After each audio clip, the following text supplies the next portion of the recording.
Mas Ade tuh berapa tahun di RCTI? Saya 92 sampai 2000. Dulu nggak bisa kalau ke presiden rasanya seingat saya. Sekarang kan udah enak nih. Reporter sekarang kan bisa jalan bareng sama menteri. Jadi lu jadilah diri lu sendiri. Jangan lu begitu pas jadi penyiar radio, penyiar TV. Suara lu bulet-buletin. Orang cerdas pun, orang pinter pun kalau di TV kadang-kadang kelihatannya seperti orang bodoh. Memang bisa dipelajari teori-teori. Tapi kalau tidak punya bakat, nggak bisa. Ya, memang ngeri. Ngeri sekali kalau sekarang.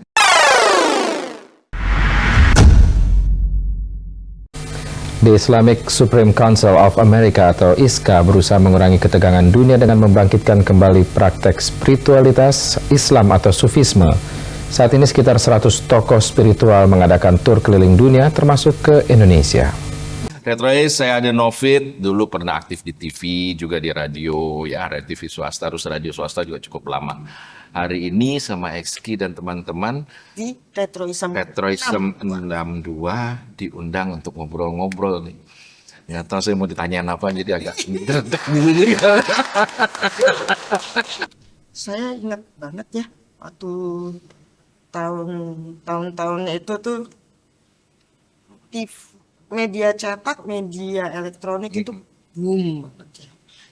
Dan aku pingin tahu awalnya Mas Ade tuh penyiar radio kan? Saya awalnya iya penyiar radio. Tapi background pendidikan saya bukan di publisistik apa bukan. Saya justru dari accounting disuruhnya dulu. Oh. Ekonomi accounting. Jadi radio itu memang hobi dari SMP. Jadi saya kayak Mas. Di lingkungan kompleks saya tinggal dulu orang tua.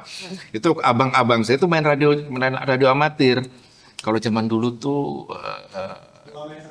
bukan 2 meteran, radio 100 meteran yang siaran broadcast lagu radio amatir. Iya. Nah, itu mulailah ngikut-ngikut sama mereka. Ya awal-awalnya duduk di studio dengar mereka siaran gitu loh. Dari situ SMP, SMA saya punya pemancar sendiri di rumah. Oh ya. Di kamar. Wow. Itu sempat nggak naik kelas malah dulu jadi buka rahasia. Dulu udah mulai radionya tuh siarannya lagu. Jadi motor lagu saya seperti saya radio FM atau sekarang radio broadcast ya. Nah, seperti itu. Jadi di kamar tuh waktu itu gitu loh. Ya zaman tahun 80. Saya kenal radio 77, saya mulai siaran di radio di rumah itu tahun 80-an, 81 lah. Sampai 82. Itu awalnya. Abang satu masih radio ya? Masih, 83 saya di Prambors. Oh, langsung. Saya pernah ke Prambors. Jadi waktu itu masuk di Prambors, sambil kuliah 85, saya keluar, 86 saya masuk ke Ramako. Jadi radio memang ininya. Ya. Wah, ini kok ceritain banyak jadinya, nggak apa-apa. Tapi kalau waktu dulu tuh gampang nggak sih masuk untuk menjadi penyiar di radio? Oh, enggak. Swasta. Jadi kalau saya dulu Prambors, ini sorry nih untuk senior-senior saya di Prambors atau mungkin yang masih aktif di Prambors sekarang, mas-mas tapi kalau nyebut namanya kan nggak etis ya. Itu susah di Prambors. Kita tuh dulu istilahnya tuh ada kotak untuk latihan tuh box dulu, nggak bisa main langsung siaran. Saya juga awalnya sempat belajar dulu operating jadi jadi operator gitu ya. Gitu. Memang siaran sebelum siaran ada kayak trainingnya, ada dilatih karena segmennya kan jelas waktu itu ya, segmentasinya ke remaja, level-level ya maaf ini bukan level mana anak kebayoran nenteng kan. Jadi cara bicaranya, cara gaulnya, itu apa materi yang ikut disampaikan, ya anak-anak remaja di lingkungan itu yang kita sasar gitu ya.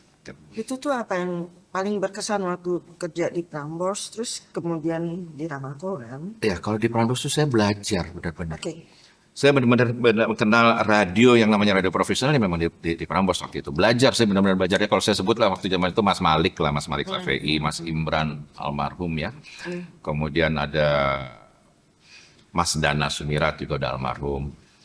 Ya senior saya Joni Huta Barat juga udah lama masih ada nggak? Ya kebarengan saya dulu Idari Murti, Arta Bangun, Putri Suhendro, Hani Sumadi Praja, itu barengan Epri.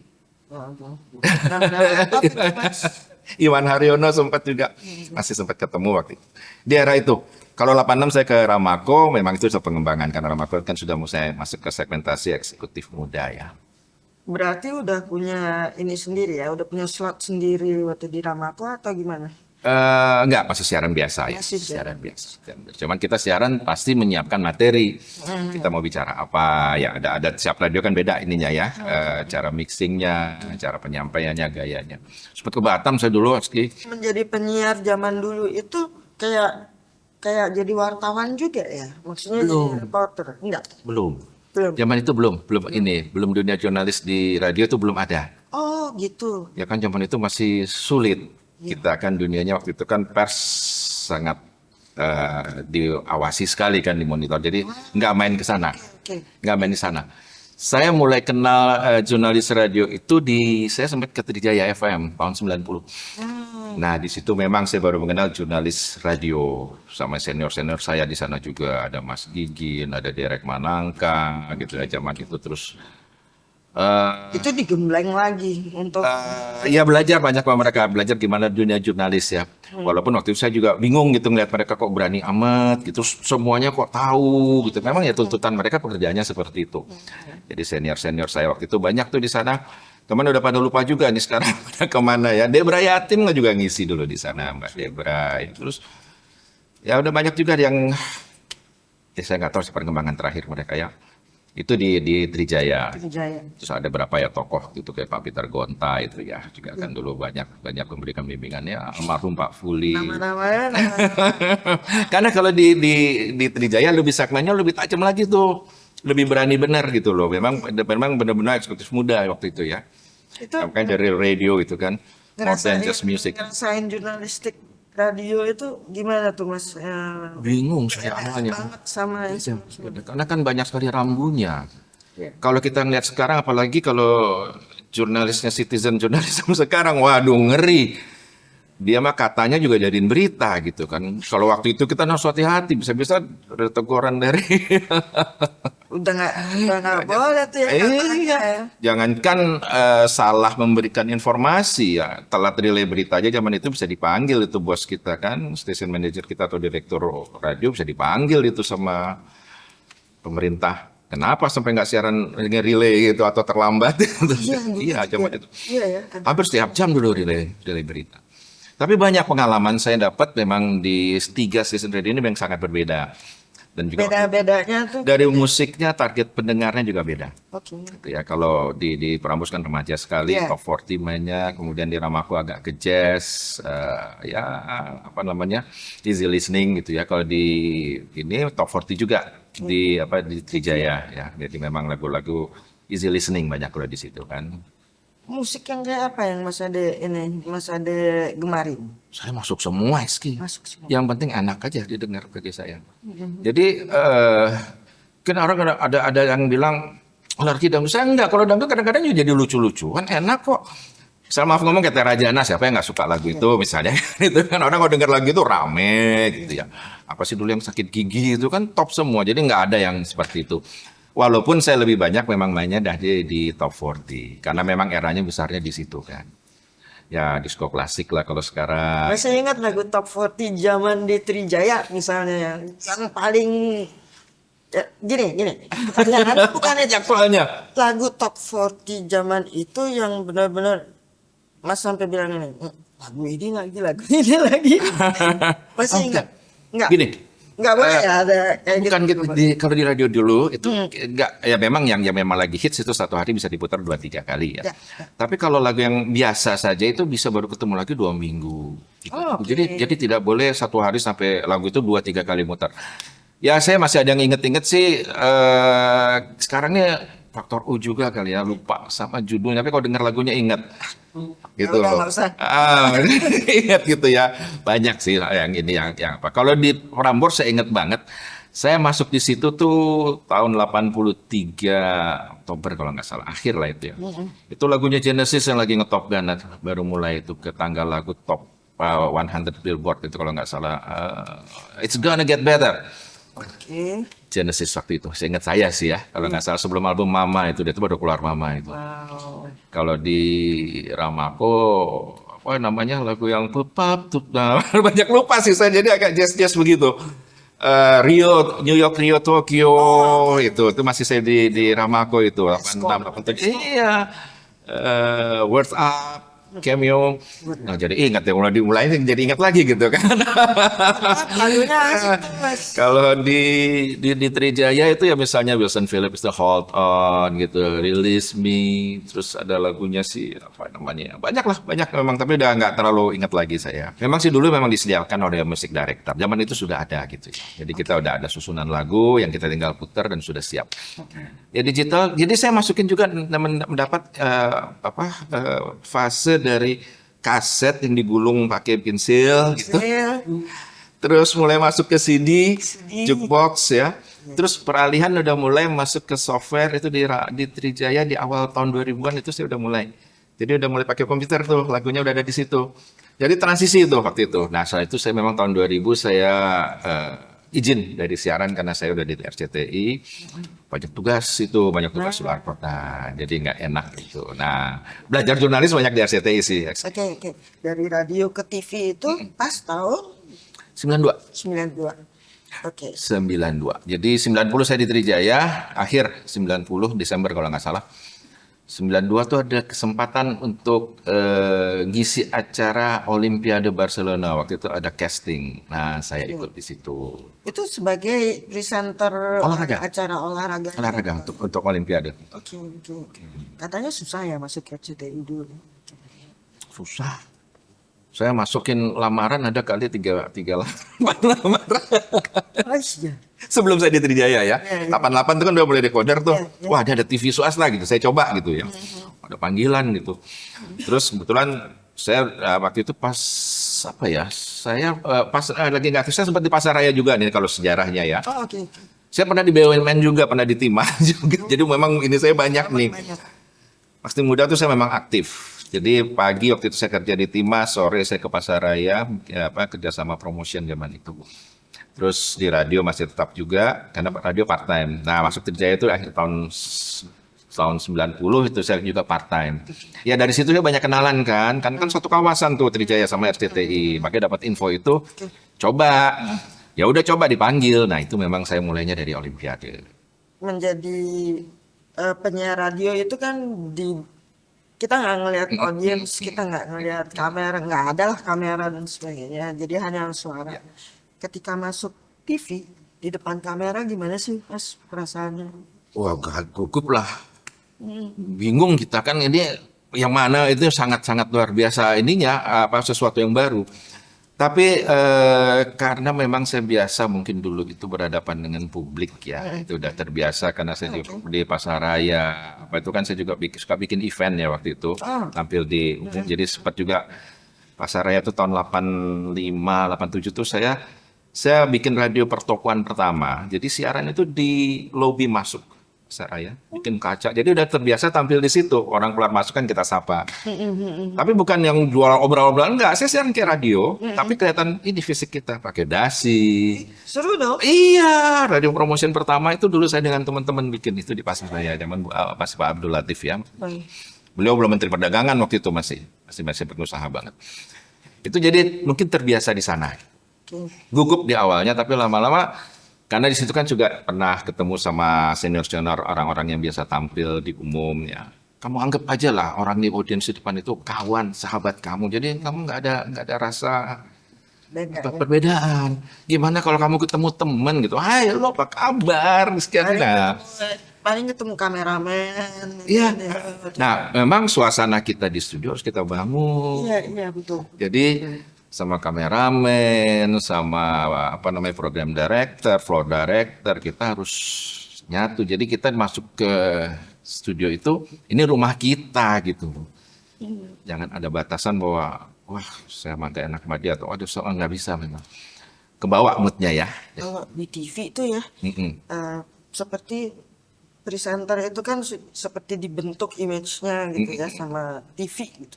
Dengan pakai jas, terus ya gimana lah itu TV di zaman dulu kan harus pakai jas, pakai dasi dan sebagainya, itu memerlukan waktu nggak untuk terbiasa dengan dressing up kayak gitu gitu. Jadi gini, saya tuh kalau dulu itu mungkin termasuk salah satu penyiar yang agak cuek. Oke. Jadi apa yang mungkin ada kelebihan saya, sorry nih untuk ritualisme itu, saya ada pede gitu ya, agak lebih pede gitu. Jadi kadang saya nggak make up aja berani tampil, cuman make up artis kita yang teriak-teriak kan sama produser, gila mengkilat itu jidat kan. Tapi saya nggak pikirin mau jidat saya mengkilat gitu ya, bedak saya nggak, karena saya pikir yang orang lihat bukan di aksesoris yang ada di saya, tapi gimana saya mencapaikan berita sehingga orang bisa mengerti dan orang bisa merasa dekat sama saya dan orang percaya dengan apa yang saya sampaikan. Itu lebih utama bagi saya dibandingin dengan penampilan fisik saya gitu. Saya justru grogi kalau saya tidak tahu apa yang saya mesti sampaikan ke publik. Itu saya deg-degan malah. Tiba-tiba misalnya kita live ya ke sana bicara. Nah, itu agak justru nervous. Apa nih materinya gitu. Makanya dituntutkan sebagai news presenter tuh harus selalu ikuti perkembangan berita. Nah, zaman dulu kan susah tuh perkembangan berita, belum ada internet kayak sekarang gitu loh. Jadi pagi baca koran, dengerin radio, itu udah rutin gitu kan. Kalau ada berita apa-apa ikutin ya. Kalau sekarang kan enak, tinggal googling, dapat informasi dimanapun. Gitu. Tapi kan dulu berarti naskah berita itu dibikinin sama Redaktur dan produser. reporter atau apa gitu. Redaktur yang ini. Tapi Mas juga melakukan koreksi. Kadang sempat kalau siaran sepagi, nuansa pagi kan kadang nggak sempat tuh. Iya. Ya kan karena waktunya mepet ya pagi. Jadi pas datang sebelum saya siaran memang sempat untuk melihat komputer ya. Kita bisa melihatkan di apa yang mesti kita baca. Tapi kan kadang-kadang rundown itu belum selesai. Bisa yang kita baca ternyata nggak jadi dinaikin. Atau dia turun di bawah, tiba-tiba masuk yang baru, yang berita yang lebih aktual. Yang lebih boleh dikatakan lebih penting gitu kan masuk di headline. Tapi karena sudah terbiasa baca, ya sudah tahu. Nah itu juga kita sudah terbiasa dengan bagaimana struktur narasi yang dibikin oleh produser kita. Ya, jadi plus minus titik komanya udah tahu lah intonasinya dan lain-lain. Talent juga memang berperan sih. Kalau nervousan nggak bisa ya, gitu-gitu nggak bisa. Banyak hal. Yang berkesan kan waktu pas Ibu Tin meninggal, itu kan live 24 jam. Semua penyiar bikin TV pool. Iya. Semua penyiar TV kan semua gabung di RCTI itu di redaksi kita. Dari TVRI, dari TV yang lain-lain, dari Indosiar, Antv, waktu itu kan. CTV, semuanya. Itu gabung di sini. Nah, itu yang memang sulit. Kadang kita kan tidak tahu materi yang mau disampaikan. Lu ngomong aja mengenai Ibu, nanti materi dibisikin sama produser di belakang. Nah, kan ngocek. Nah, mungkin di situ kelebihan karena eksis penyiar radio. Penyiar radio. Cuman kan kalau di radio kita bisa sambil merem ngomongnya gitu loh. Kadang-kadang sambil senderan ngomong begini kan. Asik gitu. Kalau di TV kan nggak bisa. Itu aja bedanya. Ketika di RCTI pernah pegang acara apa aja selain sport, news? Saya pernah sih seperti kalau sekarang kayak jalan-jalan ya, pariwisata. Itu pernah dulu. Itu segmennya ya. Tapi memang nggak terlalu banyak saya sebagai segmen karena lebih banyak fokus siarannya sama liputan reporter umum sih. Macam-macam jadinya, ke istana juga pernah gitu ya, ke Polda juga pernah gitu. Terus yang paling suka kadang kita suntuk tuh kalau ke pengadilan. Iya. Kan nungguin itu bengong gitu. Iya itu. Bacaan itu kan panjang gitu. Kita mau tinggal takut nanti sudah selesai gitu kan. Nah itu yang seninya ya. Tapi yang asik sih kalau jalan-jalan. Keluar kota gitu kan, penugasan itu yang enak sih. Tapi pasti ngalamin live kan Mas, kalau di studio biasa rekaman sih biasa gitu. Kalau live tuh gimana sih Mas? Maksudnya apa ya? Kayak tadi menghadapi kendala yang itu, sorry aku ulang lagi, kayak menghadapi kendala bahwa ini nggak tahu ini itu biasanya tuh perintahnya mendadak atau sering mendadak. Oh, Sering itu memang tuntutannya kalau kita di live ya seperti itu ya. Untuk makanya kita bisa masuk levelnya kan ada penyiar junior ya, penyiar senior terus masuk mungkin ke newscaster, anchor ya. Memang kalau udah level anchor tuh memang harus lu ngomong 1 menit ya cerita mengenai apanya pandangan mata kayak apa ini karena kita materi belum dapat nih. Nah itu kan yang kadang-kadang udah roll, take, cue. Udah ngomong kita di situ kan ya, saat ini kita sedang berada di ini, kita melihat suasana seperti ini dan kita masih menunggu kabar ini. Mungkin kelebihan yang saya bisa dapat tuh saya dari radio. Radio itu kan penyiarnya bisa ngomong 5 menit, 10 menit tuh ngomong ngalor ngidul gitu. Jadi terbiasa dari situ, terlatihnya di situ. Aku aja Gitu dengar ya. Mas Ade Novet cerita sekarang Ngalir ya, ngalir waktu itu. ngalir, bener. Sekarang udah kepala 6 ini. Udah kepala 6 loh saya sekarang. Saya sama Ngalir aja kan Mas. Enggak, tapi memang kadang-kadang sudah agak kurang cepat itu ya connect-nya. Kalau dulu memang itu memang dibutuhkan sekali, sangat dibutuhkan. Jadi kita sebentar lagi bukan ke sana. Gue mau ngomong apa nih sama mereka? Gue mau nanya, bentar deh, gampang instruksi dari lo dengerin di AFB aja. Nah, begitu pas AFB telat, ya kita langsung bisa supaya menyapa juga teman kita yang di lapangan atau kita yang di lapangan itu bisa berkomunikasi dengan di studio cair. Jangan sampai dua-duanya kayak AO gitu loh. Ya bisa aja kita bercanda. Kayaknya dasimu keren deh sekarang. Kemarin kan dasinya nggak seperti itu. Kayaknya apa? Ini untuk membuat cair aja, breaking ice. Banget sih Mas gitu. Harus begitu. Bisa benar seperti itu kan? Misalnya, Ron, lo kayaknya kacamata lo baru tuh Ron gitu. Jadi suasana itu langsung cair gitu. Tapi tentu kita harus menjaga juga etika dan aturan-aturan rambu-rambu yang ada. Ya memang dulu kalau saya di RCTI kan di awalnya kita lebih banyak condong kan TV Amerika ya. Iya. CNN lah boleh dikatakan. TV swasta zaman dulu kayaknya. Enggak, tapi kan kalau BBC agak kaku zaman itu. Mungkin TVRI lebih mengarah ke sana. Sorry saya mau TV lain. Sorry enggak ya. Mungkin ya. Itu ya. Tapi kalau di RCTI kan memang itu banyak ke sana. Jadi waktu itu kan kalau kita lihat Larry King kan sama pejabat atau apa bisa berani duduk begini kan dia ngomong gitu loh. Iya betul. Gitu kan. Jadi nggak ada satu rambu atau batasan yang penting kan ada etikanya, ada sopannya. Debat boleh tapi jangan berbicara kalimat kasar gitu.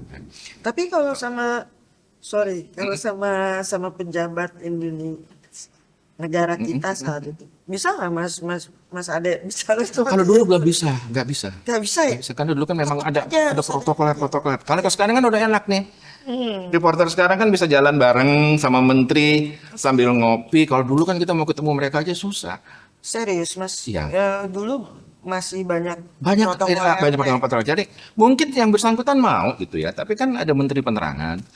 ya. Itu ya. Jadi ada yang bukan dia harus bicara gitu loh. Jadi mereka ada yang jaga. Tapi masih oke lah zaman itu karena stasiun TV, mungkin karena RCTI juga yang pertama dan waktu itu memang sempat menjadi TV yang posisinya teratas ya. Lebih mudah kita untuk menemukan narasumber. Jadi kalau dikatakan paling sulit ya dulu nggak bisa kalau ke presiden rasanya seingat saya ya. Wawancara presiden paling TVRI yang bisa zaman itu ya. Kalau RCTI kayaknya belum bisa level itu. Tapi kalau menteri-menteri masih bisa zaman itu. Diundang biasanya ya. Ya. Enaknya lah di situ kalau di TV di jurnalis kita bisa ketemu dari level bawah sampai paling tinggi, dari level maaf ngomong mungkin dari tingkatan penjahat gitu ya sampai pejabat atau mereka dari ustazah sampai yang maaf mungkin yang SK kita bisa kenal semua. Ya kan saya juga punya satu pengalaman waktu pas liputan di Doli gitu kan. Doli itu kan kita harus kenal preman-preman situ mau masuk sana kan. Kalau nggak bisa masuk orang keluar dalam nama tinggal kan gitu kan. Kan Tapi memang boleh. ya makanya kita harus izin sama mereka. Oke. Izin sama mereka kejelasan kita apa. Jadi mereka justru jaga kita. Kalau tiba-tiba masuk ke sana bisa dihancurin mungkin alat kita ya. Jadi ada trik-trik juga untuk pendekatan dengan masyarakat. Pengalaman yang paling menegangkan atau paling menyenangkan ada nggak di TV waktu Banyak sekali sih. Kalau menegangkan itu 98 ya paling menegangkan. Oh ya. Kalau itu sesuatu yang memang nggak pernah terbayang gitu chaos seperti itu. Oke. Dan saya tidak mengalami masalah itu. Masa itu ya mungkin kan malari saya masih kecil benar gitu kan. Iya. Terus setelah itu kan nggak ada yang peristiwa tahun 78 saya masih belum ngikutin gitu kan. Nah, toto 98 itu kan luar biasa dan tidak menyangka. Itu ada ketakutan sekali yang luar biasa. Itu Mas standby. Saya waktu itu seingat saya pas ada di penugasan di PAS memang di Trisakti. Jadi sempat kurung di situ gitu. Tapi memang akhirnya kita bisa jalan ke DPR karena kan posko kita ada di DPR waktu itu. Masuk ke kantor, balik ke kantor. Seingat saya nggak bisa pulang itu. Besok paginya coba pulang, baru sampai daerah mana situ ya, daerah Kebonjuruk sana lah. Pulang saya suruh balik lagi karena masih chaos dia bilang. Karena saya kan pulang ke arah Bintaro waktu itu ya. Balik lagi ke kantor. Kan udah berkeluarga waktu itu kan, jadi mikir istri, mikir anak, benar-benar itu yang benar-benar sangat menegangkan. Kalau yang lain-lain nggak terlalu ya, karena memang saya bukan reporter investigasi. Ya kalau yang investigasi mungkin ngalamin yang mereka yang ke timur itu mungkin ngalamin ya.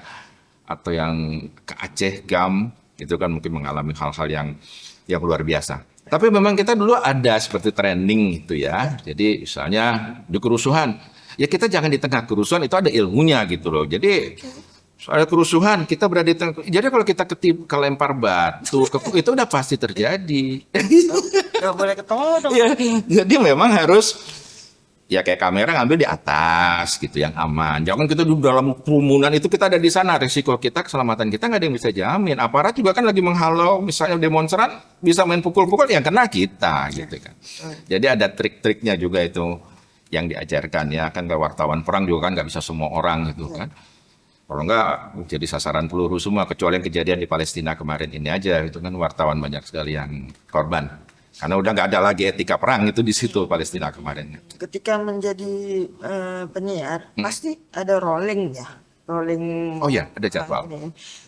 Yang paling disenengin itu sama Mas Ade tuh ketika megang topiknya apa. Kayak kalau kerusuhan sudahlah itu udah nggak bisa dihindari. Mungkin gue lebih senang jadi penyiar olahraga, gue lebih senang. Gimana tuh Mas? Senang semua sih, tapi memang yang enak ini di jalan-jalan itu pas banget ya. Oh iya, jalan-jalan. Jadi kalau sekarang ya saya kenal jet ski ya udah karena saya reporter. Tahun 97 itu saya 96 udah main jet ski tuh. Punya pengusaha gitu loh di Tanjung Lesung sana mainnya dulu. Itu masih ya banyak hal-hal yang petualangan yang mungkin sekarang juga kan lebih banyak ya. Zaman itu yang kalau kita pribadi mungkin nggak bisa ke sana gitu ya. Jadi banyak hal-hal yang ke gua apa saya udah banyak lupa sih ya itu. Memang saya nggak terlalu suka petualangan, tapi begitu pas diajak karena kita liputan kan bukan investigasi nih. Saya biasanya kan berhubungan dengan pemerintah daerah atau pariwisata, dinas pariwisata. Itu kan mereka yang nganterin tuh kita ke tempat-tempat. Nah, itu enak bener. Happy bener ya. Jadi kayak kita liburan kan. Cuma liburan bikin liputan gitu kan, sekalian kerja, itu memang enak sekali. Tapi memang ada seninya itu kalau kita bisa mendapatkan sebuah berita yang pertama kali gitu loh, ada bocoran apa gitu ya. Jadi belum nyebar ini, tapi kita bakalan tahu ini ada narasumber yang ngasih tahu, lo ada bakalan berita ini lo pantau deh. Itu Mas selalu dapat itu. Maksudnya pergaulan ya. Iya.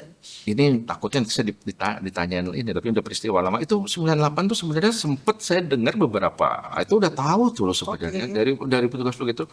Ini bakal kejadian besar. Cuma kita nggak tahu kejadian besar apa. Gitu. Obrolan mereka itu sudah sempat tinggal tunggu waktu. Ternyata memang benar 98 itu terjadi. Jadi kalau orang bilang apakah ini direncanakan, sampai sekarang kan tidak bisa dibuktikan gitu loh, apa penyebabnya, kenapa kok bisa sampai meledak sebesar itu. Dan tidak bisa jelas ya, memang ada yang sudah proses hukum semua ada ya. Tapi kok bisa sampai sebegitunya gitu loh. Iya, itu.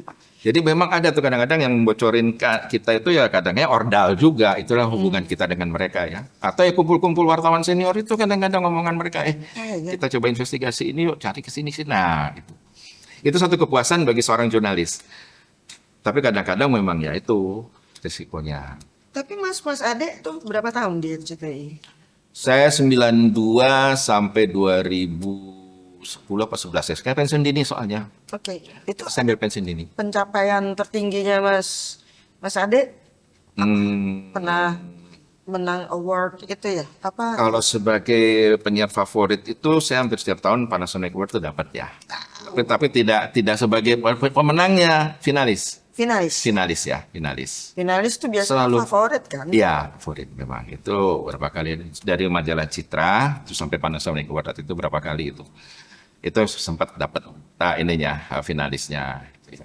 Itu gimana rasanya menjadi seorang finalis Panasonic Award? Soalnya dulu tuh ini banget. Apa ya? Saya biasa aja. Ya karena bagi saya begitu. Justru cuma saya senang bahwa saya bisa diterima oleh masyarakat sehingga saya untuk kemana-mana tuh enak. Jadi gimana ya, bawaan saya sehari-hari juga memang nggak ini sih dibilang saya orang lapangan benar juga enggak. Tapi saya suka. Kalau kita orang Padang mungkin ya, di mana bumi dipejak, di situ langit dijunjung. Itu aja saya suka gitu. Lagi memang nongkrong sama memang harus kelas di pinggir jalan sama mereka, saya happy aja gitu loh. happy saya bukan karena hal-hal yang sesuatu yang istimewa, tapi di tempat yang memang saya happy ya saya happy aja gitu loh. Jadi memang memang jurnalisnya satu kelebihannya dimanapun ini tempat kita bisa cepat beradaptasi karena mereka itu semua narasumber kita. Prinsipnya itu ya, walaupun nanti kita saring mana yang bisa kita jadikan berita, mana yang tidak. Tapi informasi kan dari mereka itu. Iya. Kalau kita hanya terbatas dengan level tertentu aja ya terbatas di situ informasinya. Kadang-kadang kan kita nongkrong di perkampungan ada omongan apa yang nggak kepikiran oleh kita. Oh, ini ya yang terjadi di kampung ini. Bisa jadi topik. Kan dulu kalau wartawan dulu saya ingat banget senior-senior saya di TV itu di RCTI, nggak mau juga nyebutin namanya tapi senior-senior saya lah itu kalau pulang dari jalan liputan atau dari mana tidak bawa berita itu kan satu kegagalan wartawan karena apa yang kita lihat itu bisa jadi berita harusnya. Nongkrongnya di mana sih Mas? Kalau sesama penyiar, misalnya penyiar radio seneng nongkrong di mana gitu. Waktu di RCTI Enggak sih, kalau saya sebenarnya nggak terlalu juga itu. Tapi ngumpul sih suka. Ya, ngumpul aja di lingkungan di misalnya di lingkungan kantor aja gitu ya, studio. Di Dugem saya ada. Itu nggak ada tempat misalnya kantin kayak Oh ada ya makanya kita ngobrol di situ.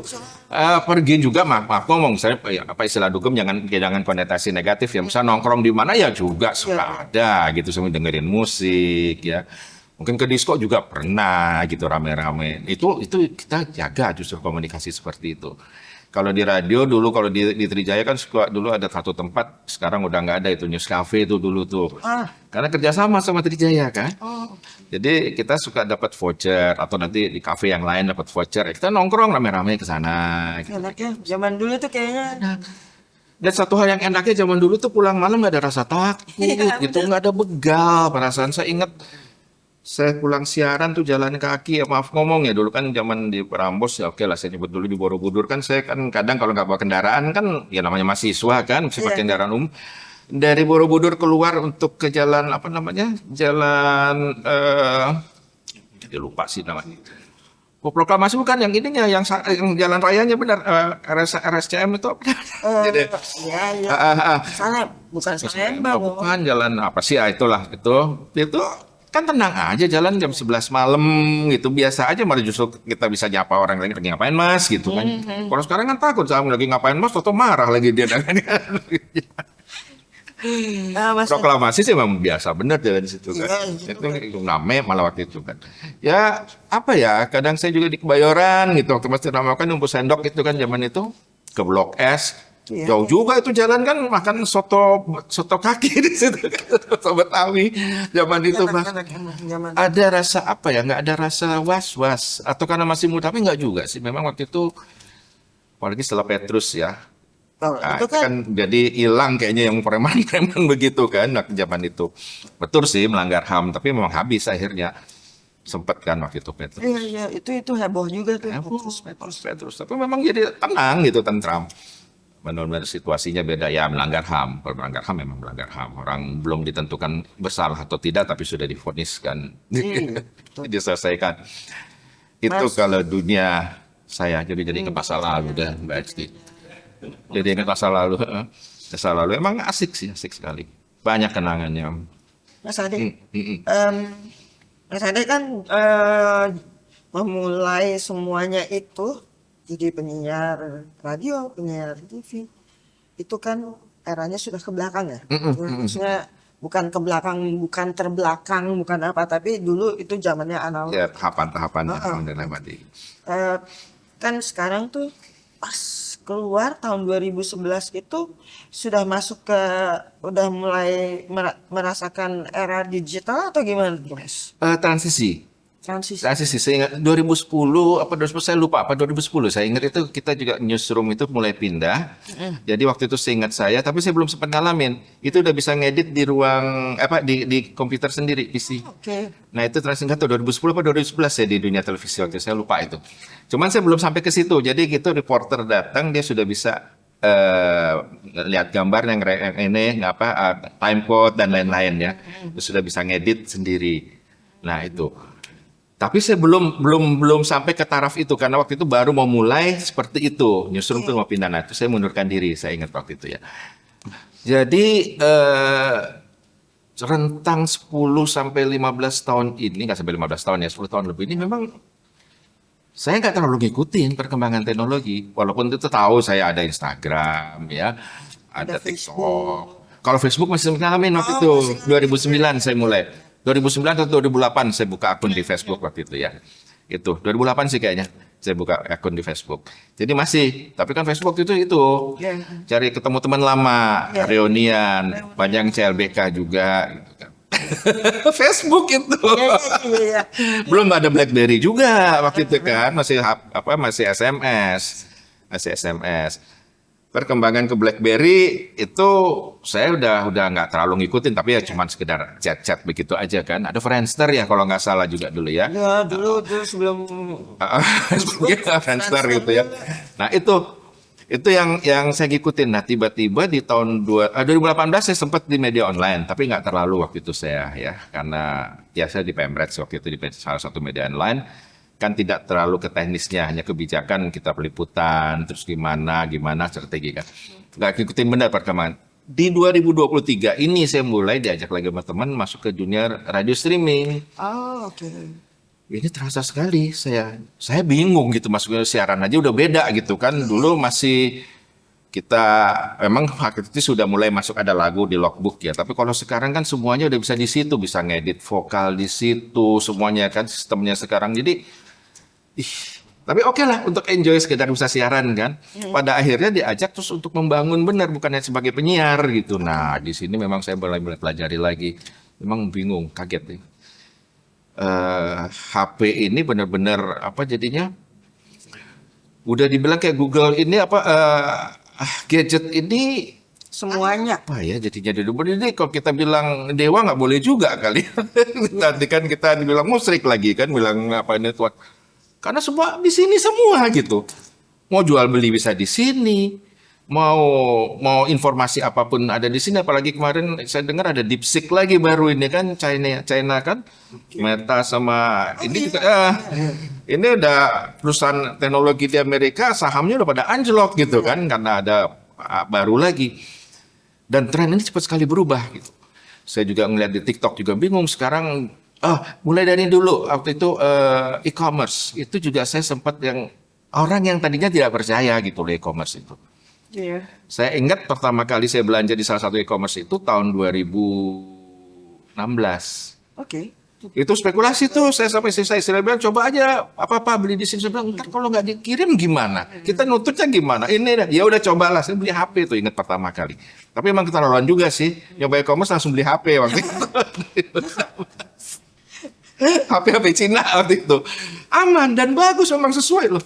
Setelah itu ya kalau sekarang mau beli apapun aja udah nggak pernah lagi ya. Kalau yang kecil-kecil ngapain juga lah kita mesti ke supermarket atau beli aja di sini, udah terima di rumah. Kadang-kadang kalau udah langganan ya bebas ongkir kan gitu loh, jadi nggak ada biaya malah kan. Nah kebalik ini memang mengikuti ini saya agak ya gatek apa bukan gatek, gamang dan gagap benar gitu loh, gamang dan gagap. Ya seperti sekarang lah kita melakukan rekaman ini kan, kalau dulu ini perlu 3 orang kameramen, ada audio man, ada switcher, ada program direct, ya kan lengkap ini kan, nggak bisa kayak sekarang ini kan hanya 1 orang yang handle. Jadi sini cuman kamera, lighting, speaker mic pun sudah pakai boom mic aja ini udah oke gitu kan. Dulu kan harus pakai clip on kabel, belum ada wireless udah ada sih wireless ya. Zaman itu ada wireless ada. Jadi luar biasa perkembangannya. Jadi saya sekarang ada seperti tantangan baru lagi membuat juga mungkin mau kayak di teman-teman di ekstrim bagi Retroism plus 62 ini gitu kan. Saya ngeliat seperti wah asik juga nih gitu ya. Nah di radio ini saya mungkin nanti mau mengembangin ke sosial medianya yang seperti apa. Cuman belum tahu juga formula yang detailnya. Jadi harus mesti banyak diskusi juga sama Eski. Ini udah ditinggalkan. Asik loh. Ada kan alat baru itu, saya waktu kemarin sempat ada yang presentasi ke saya. Itu benar-benar kayaknya dulu satu ruangan studio itu cuma ada 1 alat.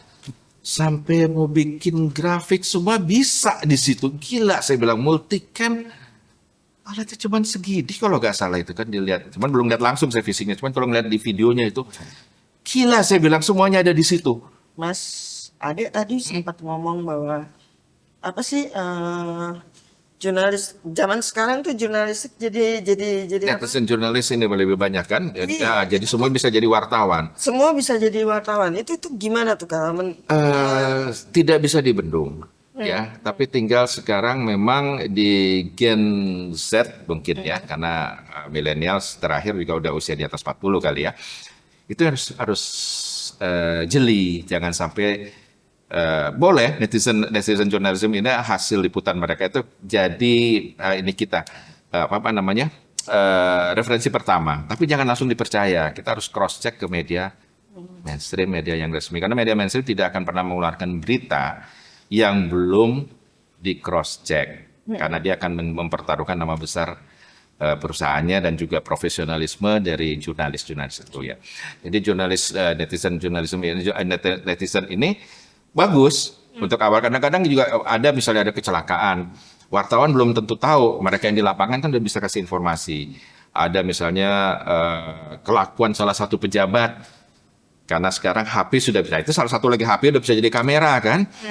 Siapapun bisa melakukan itu. Arogansi orang di jalanan itu kan bisa langsung ya apa dibilang proses hukumnya kan kalau no viral no justice gitu ya. Nah itu positifnya. Tapi untuk satu kebenaran sebuah berita itu yang harus dihati-hati, karena setiap orang bisa bikin berita, setiap orang bisa mengarang berita, bukan bikin berita. Bisa mengarang berita. Contoh yang umum aja lah, saya nggak mau masuk ke dunia politik yang terlalu jauh. Misalnya memberitakan seseorang public figure meninggal, padahal enggak sama sekali. Itu. Dan orang bisa percaya gitu kan. Nah ini yang harus kita benar-benar generasi sekarang ini harus lebih waspada ya, lebih hati-hati, jangan mempercayai yang narasumbernya belum jelas. Linknya, apalagi kalau linknya nggak ada. Karena siapapun bisa bikin berita, bikin informasi. Itu ya, jadi itu sisi positifnya ada. Tapi dalam segala hal, ada positif pasti ada negatif. Tinggal kita di era sekarang harus lebih ekstra hati-hati, ya, ada filter, harus benar. Jadi jangan menyebarkan sesuatu yang belum pasti.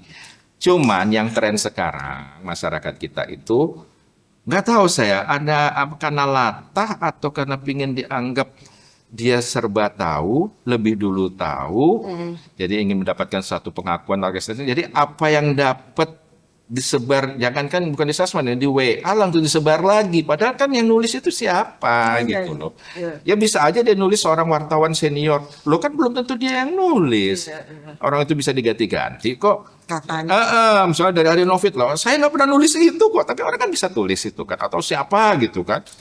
Nah ini kan disebar kemana-mana. Ini yang saya sering suka bicara sama teman-teman yang kadang-kadang jarinya suka gatel itu, bilang hati-hati loh. Apalagi umur kayak kita nih gitu loh, nyebar berita bohong kan sama juga kita nyebar dosa, fitnah gitu loh. Tapi kayak dulu kan ada undang-undang pers dan sebagainya. Hal-hal seperti itu bisa nggak sih diatur lagi dalam sebuah undang-undang? Nah inilah kita Seperti yang dulu sulit ya saya rasa, karena undang-undang pers ini kan berlaku untuk insan media kan. Oke. Kalau mereka ini mungkin masuknya ke undang-undang apa KUHP, kita pidana ya. Karena dia umum. Dia bukan seorang wartawan, dia tidak punya juga license sebagai wartawan, dia tidak pernah mengikuti uji wartawan itu kan, UKW itu. Jadi nggak bisa diterapkan juga. Kalau ini semua diatur secara detail, itulah yang selalu terjadi kan, perkembangan teknologi. Undang-undang tidak pernah bisa mengikuti perkembangan teknologi. Karena undang-undang lagi dibahas, baru wacana, teknologi berkembang satu langkah lagi ke depan, baru mau dibahas lagi, baru mau dibikin sebuah rancangan, ini udah lompat lagi. Saya nggak ngerti ya, ini mungkin tugas para wakil kita dan mungkin sekarang di apa istilahnya Komdigi ya, komunikasi dan digital ini ya harus lebih kreatif, atau mungkin ada satu proses yang harus dihilangkan. Kalau sekarang mungkin harus masuk ke balik dulu, saya nggak ngerti lah istilah di ini aja legislatif. Mungkin harus ada itu yang dipotong-potong cepat supaya kita bisa mengikuti perubahan-perubahan yang terjadi ini. Nah, mungkin juga harus dipikirkan membuat sebuah undang-undang ya memang harus ya. Itu tidak berlakunya untuk setahun 2 tahun, harus bisa berlaku sampai 5 tahun, 10 tahun. Jadi harus bisa diantisipasi. Ya dituntut sekali memang kemampuan mereka membuat sebuah aturan. Ya, memang ngeri sekali kalau sekarang ngeri sekali. Ini bahaya yang sangat. Nah itu jadi memang ya nggak tahu saya generasi yang berikut ini. Satu kelemahannya juga generasi sekarang ini kan. Kelemahannya nggak tahu benar atau tidak, saya belum pernah melakukan riset ataupun bicara dengan para pakarnya, tapi sudah dengar aja dentingan. Mereka itu kan bersosialisasinya kurang baik kan anak sekarang ini kan. Takutnya memang akhirnya apa yang dia dapat itu dia cerna hanya di lingkungan dia saja menjadi satu kebenaran. Dan mereka kontrol walaupun mungkin mereka hal-hal tertentu lebih kritis ya, lebih ini. Kan mereka lebih individual ya. Dan kalau saya melihat memang lebih beda dengan kalau dibilang tidak tahan banting mungkin salah juga, tapi memang mereka hidup di era yang berbeda soalnya. Nggak bisa disamakan dengan masa saya, masa Eski kan nggak bisa disamakan kan, sangat berbeda. Tapi memang tantangan ini memang harus dipikirkan. Untuk generasi yang sekarang kira-kira apa yang Mas di dunia presenter ini maksudnya? Mas tetap aja satu ya. Jadi diri sendiri, walaupun itu sudah klise, punya karakter. Jangan ikut-ikutan gitu loh. Gimana caranya Mas mencari karakter? Ya itu pribadi kita sendiri. Ya tinggal kita lihat pribadi kita, karakter kita ini bisa diterima nggak sama publik. Jadi setiap orang itu punya ciri. Pertahankan ciri itu, jangan ingin menjadi si A atau si B. Ya, kalau dulu penyiar radio itu adalah kan ada lagunya senior Bimbo itu kan, di kau penyiar pujaan penggemarmu. Karena suaranya itu yang bisa membuat orang berimajinasi seperti apa penyiar ini. Orangnya kok wise sekali, enak, orangnya lembut, atau ini orangnya tegas banget. Oke banget gitu ya. Kalau penyiar TV itu kan lebih banyak dilihat dia good looking. Saya tidak bicara ganteng atau cantik, good looking. Dan enak kamera face mungkin ya, bicara dulu umumnya. Tapi yang harus satu hal, memang penyiar TV itu dituntut adalah dia harus terlihat cerdas. Belum tentu cerdas, tapi dia harus terlihat cerdas. Belum tentu cerdas, tapi dia harus terlihat cerdas.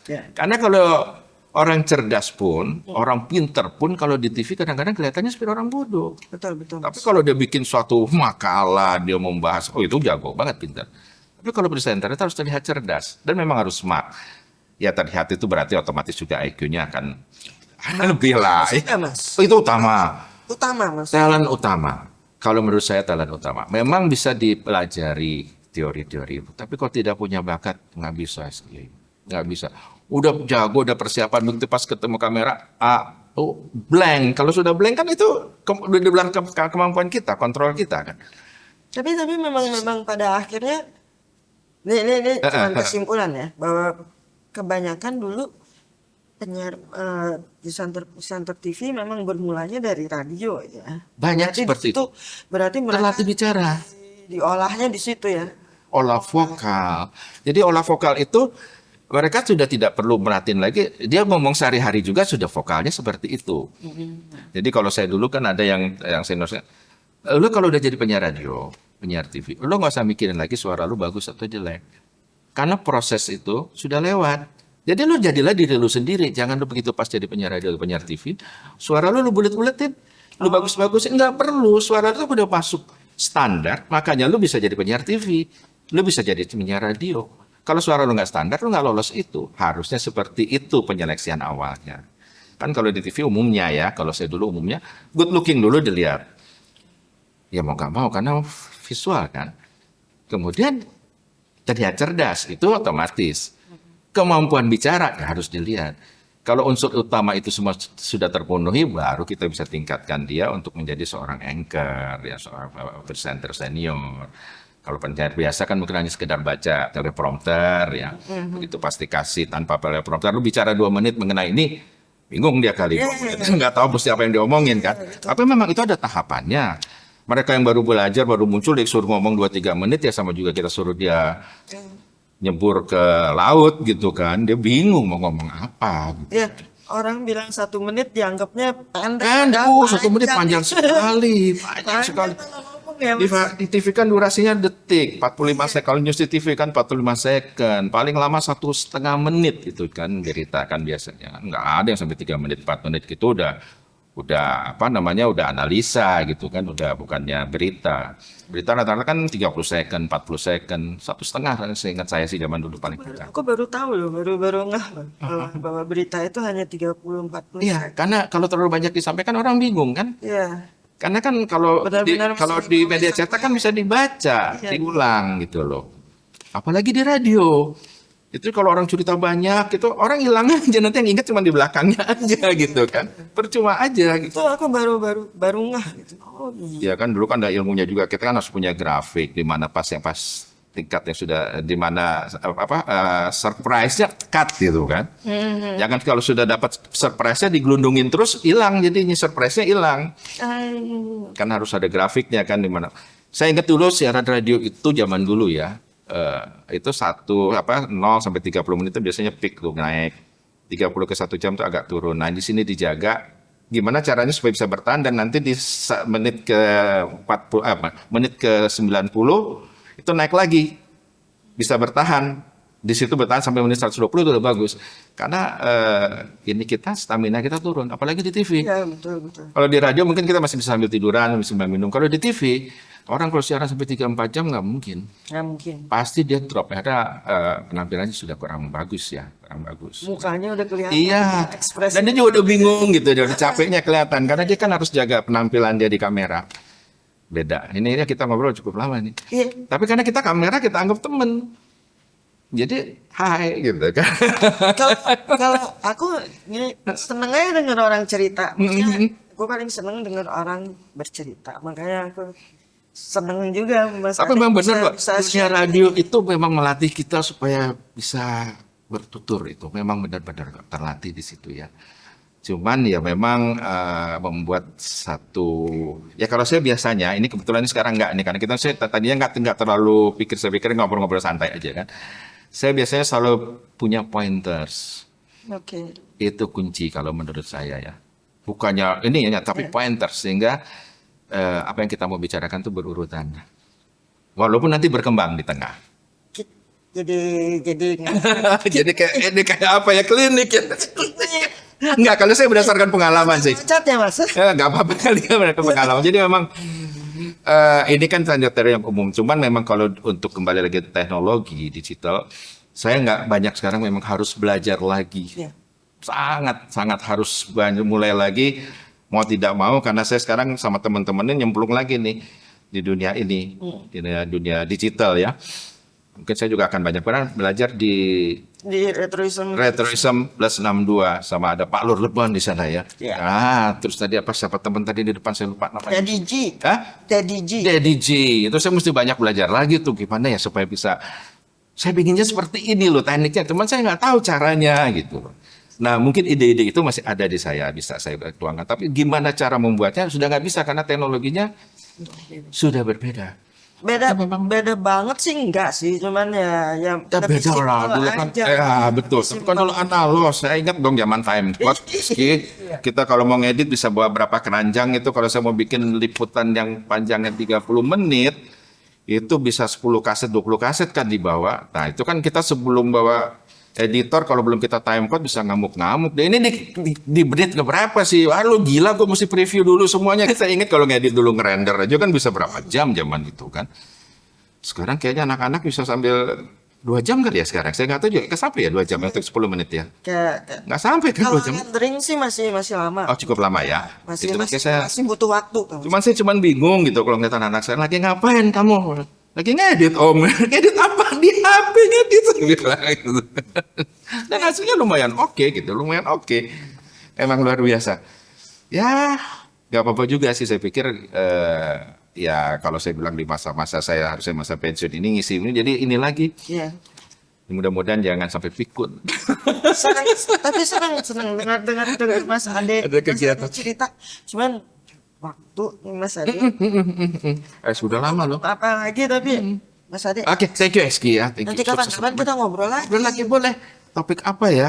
Topik apa? Atau kita ngundang ini, Ngundang siapa senior. senior lagi kita ajak ngobrol. Enggak, mungkin pengambil keputusan boleh kali. Abstrak ambil di sini. Kita tanyain Ada dia. yang itu namanya Kita tanyain dia kan, kenapa bisa begini? Bisa kayak judul gitu loh. Apalagi ini agak miring dikit, pagar laut gitu Tuh. kan. Loh kan, ya kan Pak, kadang-kadang kita dilihat di media ya mainstream, kadang-kadang suka saya greget gitu loh. Apa kok pertanyaannya begitu sih gitu loh. Ini si penyiarnya nggak ngerti atau memang dibiskin jangan lu masuk ke sana ya. Itu masih rambu-rambu merah, jangan. Iya. Daripada nanti kita kena semua. Cuman kita yang nonton, kok yang ditanyain itu sih, harusnya ditanya itu ini gitu loh. Kenapa balik-balik ke situ lagi, ke situ lagi, ke situ lagi? Berarti lebih berani orang-orang zaman dulu nggak sih? Sebenarnya saya nggak tahu berani atau tidak, tapi lebih fleksibel orang dulu. Iya, kenapa dia mencoba mencari informasi di dalam tekanan dan rambu-rambu yang sangat ketat. Tapi informasi itu bisa dapat. Salah tulis, salah baca, besok dipanggil. Kasih banyak, Ya, Sade. sama-sama. Sampai di sini aja. Tunggu saya di episode yang lain. Dah. Thank you so much.